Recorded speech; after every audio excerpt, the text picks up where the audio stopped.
Hello Patriots, welcome to part 5 of walking on the Ryerson State Park warpath.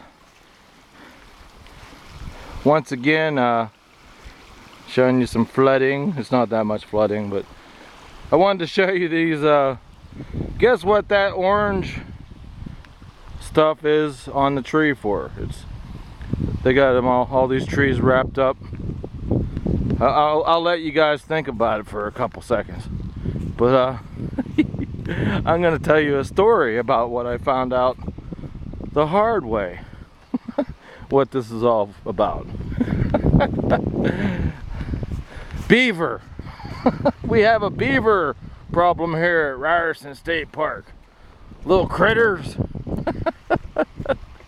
I didn't know we had beaver here, and see, they were hungry, got some munching out on that one. But as you know, I'm a DJ, and I was coming home early one morning from one of my legendary places I DJ'd at. It was called Twin Hills. It was a roadhouse. It was one of the coolest places I ever DJ'd. But anyways, and now it's just legend of something that used to be, because it's not there anymore. But anyways, it was like a foggy early morning, probably around 4:30 in the morning. I was rolling through here. It was real foggy, and I was like driving real slow because we have all kinds of deer to run around down here, and so I'm always watching out for deer. And the next thing I see, it's like I said, imagine it's really foggy. There's this big, huge shadow going through the fog across the road. And it was right here, right around here. Exactly, that's where he was, right here. It was a beaver. But it wasn't a giant beaver. You know, you guys are thinking, wow, that's a big beaver. But no, it was like the size of an elephant moving through the fog.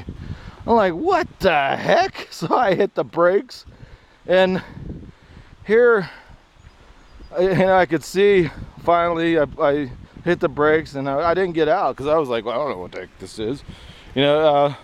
But then I was close enough to see it was a beaver dragging a tree. I'm like, you gotta be kidding me. So I did it, like I told you guys, I like to write, so I did an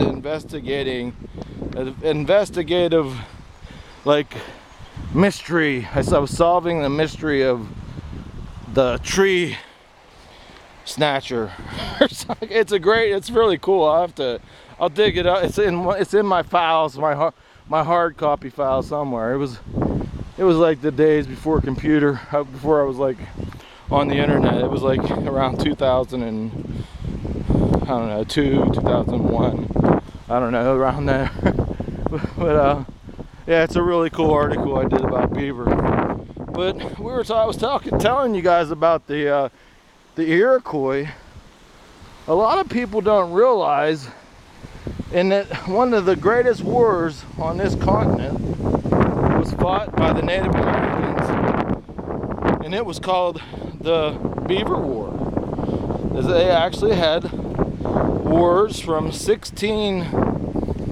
around 1620 to about 1710 or 1713.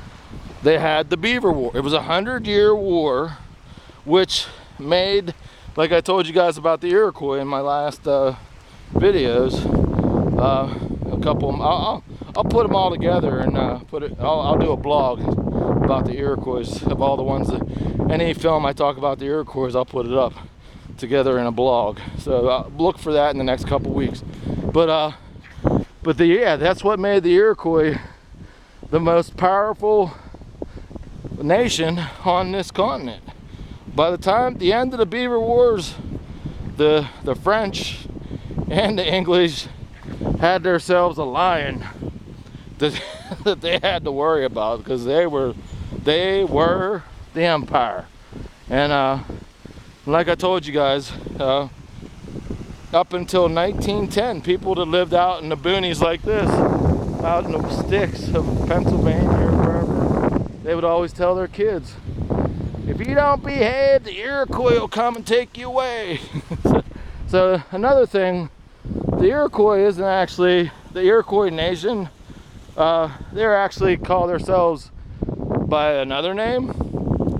They're made up of 6 tribes: the Mohawk, the Seneca, Onondaga, Oneida. Oh boy, I can't roll them off like I used to. But there's 6 nations that make up the Iroquois nation. But we called them Iroquois because here's another question one of the greatest speakers of the last century was an Iroquois, and you'll never guess who he was. And I might have covered this somewhere in one of my videos. I'll give you a little bit of time. What's the name of that show? Okay, you're done. Winston Churchill was an Iroquois Indian. His mother was an Iroquois. And the reason why I bring up the greatest speakers, they were known as the greatest orators of early America, the Iroquois nation. And because of their speech, because of their constitution, we have our constitution. Like I said, Ben Franklin called them our backwoods experiment. If it wasn't for the Iroquois Indian, we wouldn't have a constitution, because we basically took a lot of their ideas. But anyways, if a bunch of Iroquois were together and they were talking, the one Iroquois, when he was done speaking, would say Iroquois, and that's how the other one would know to start talking again, and he would say Iroquois. So that's how they got the name Iroquois, from the French, I believe, or the English, I can't remember, but that's where the legend. Now another one, like in the history of America, I'll just do another example of Indian tribe. The Chippewa is all through the American founding documents, all the Chippewa Indians. They're the Ojibwa, and Ojibwa sounds like Chippewa, so that's what they did. They just wrote it down as Chippewa, and they became Chippewa. So I'll see you guys in the next part. Hope you're enjoying my edition of the 20 million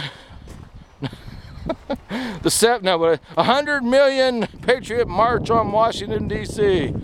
United we stand!